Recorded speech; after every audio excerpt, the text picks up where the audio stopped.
Hi everybody, Pai-chan here, and we're back with another anime review. This time, considering what time of year it is, we're going to be doing a Tokyo Ghoul review. This is just going to be the first season, just regular Tokyo Ghoul. The second season, or Type A, is going to be next week. But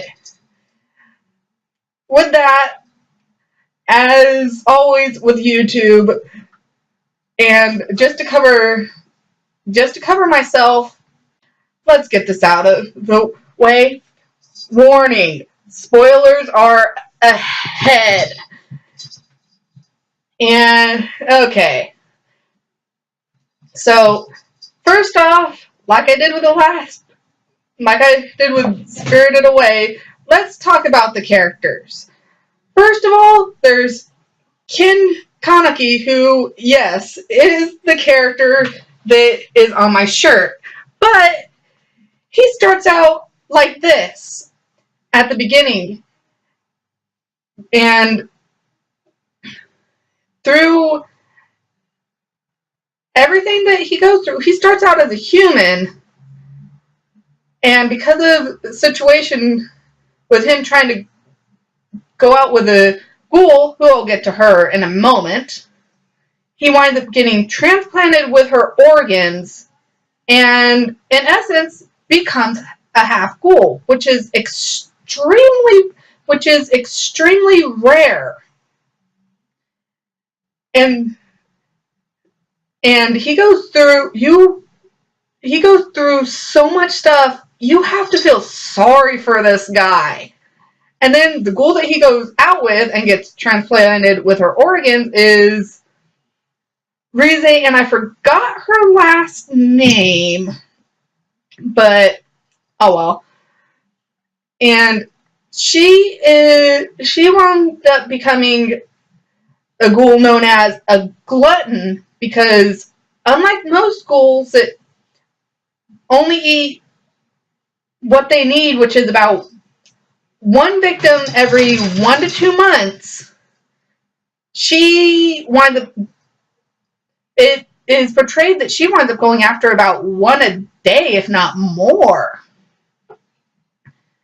But with an incident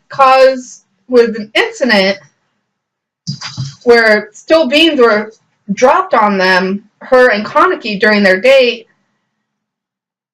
it winds up that her organs wound up being transplanted into Kaneki's, which started pretty much everything with the story of Tokyo Ghoul. And then there's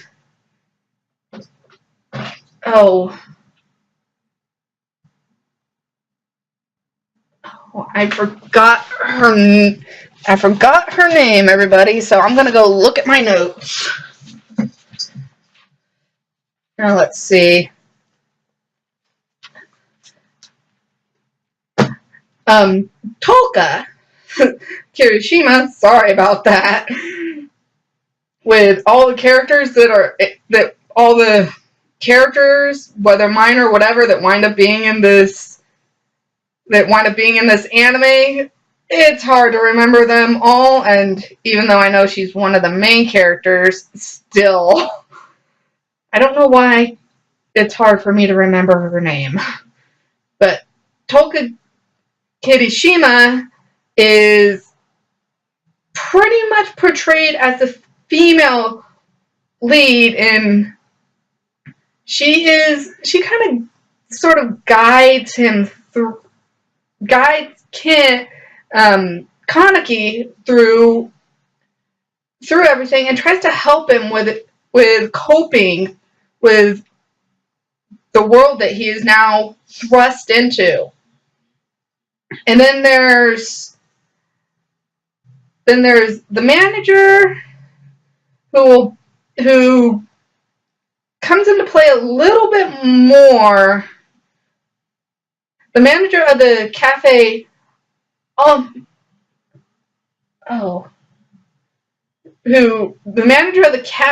who is, though, a very big part of the first season. You get a little bit more of his backstory in the second season, so I'll talk a bit more about him then.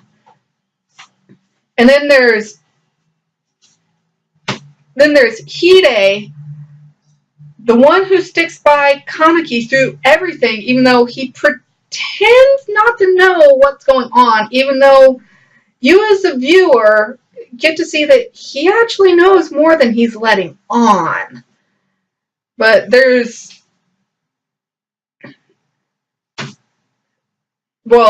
it with the... Then there's some minor characters like Hinami, Yoma, and Yoma, but I don't want to make this video too long, so I may explain more later. And then there's the bad guys like Tsukiyama, who is the gourmet, who is a gourmet that, like, the rare of the rare, like Kaneki, being pretty much half ghoul, half human. And he's trying everything. He tries to get Kaneki so that he can eat him. But surprisingly, in the end, he winds up saving him from Jason, who kidnaps him and tortures the poor guy, which is how Kaneki wound up getting his white hair, like on my shirt or this picture here. So, and Jason is psycho, I'm telling you. But with his backstory, it kind of explains it, but doesn't make it right. Then we get around to the other human characters, the CCG, which this little brat and this inspector are really freaking creepy. I think they're more creepy than the freaking ghouls, any of them. Because these guys are going on the side of justice, but the ghouls, they don't hide what they're trying to do. They don't hide what they're trying to do or who they are.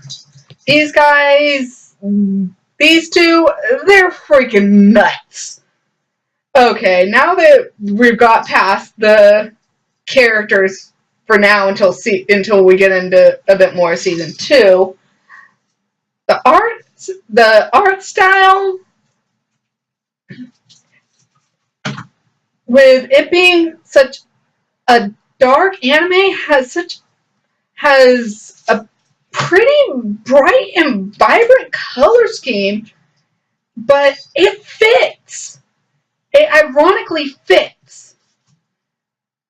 And it tones it down because it tones it down in the more serious times, but when they're doing all the jokes and stuff, like Tolka because she's afraid of birds when she's interacting with a bird that Hinami finds, it's all bright and colorful and cheery, and also the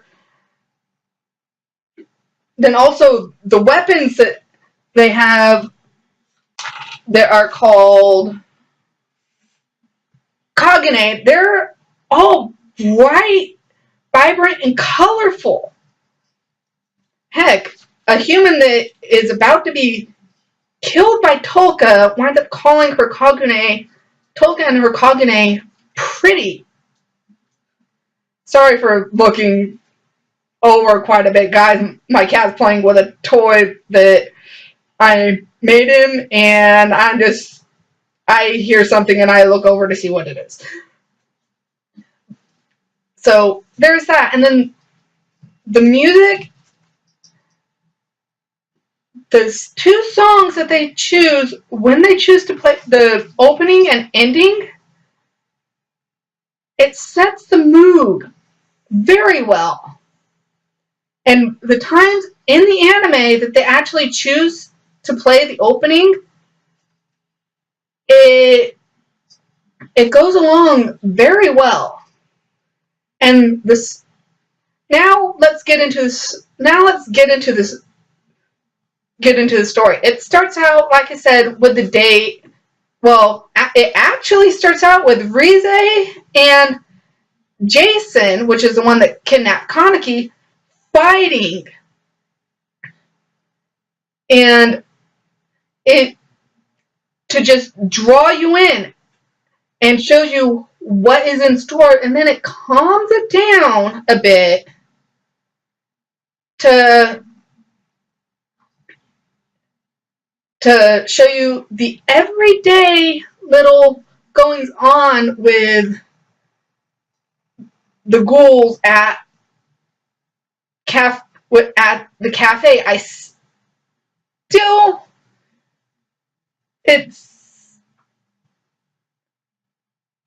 still a little, it still escapes me what the cafe is called. Sorry, put it down in the description. You can put it down in the comments if you know. Sorry about that.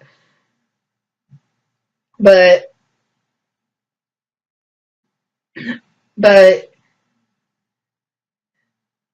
so Ken winds up going there. That's where he met up with Rize, and they wind up going on there. They wind up connecting over because they both like reading. They go and go on the date, which she attempts to eat him. And then the steel beam, it shows the steel beams are cut and they fall on him. And after that, everything winds up being dark. And when Kaneki wakes up, he is in a doctor's office in a hospital. Rize's organs having been transplanted into him.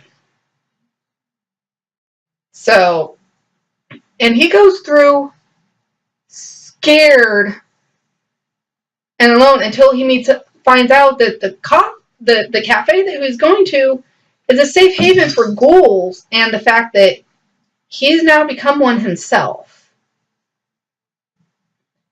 And this season of the story is him accepting the fact that he has to live like a ghoul now. And in the end, it is when he finally accepts this that he gets extremely powerful, but he doesn't let that power control him. Even though he uses it to defeat, it is him gaining that power that finally allows him to get away from Jason and defeat him by himself. So, I know I may have spoiled that for people, but that's what the spoiler warning was for. So, all in all, I would give this anime about I would say an 8 out of 10. It is really good, drew me in, but not the way that they handled some things could have been better. So that's why it's slightly lower. But now, like I said, I was going to be doing last review. Let's get my random anime thing that I remember to grab this time.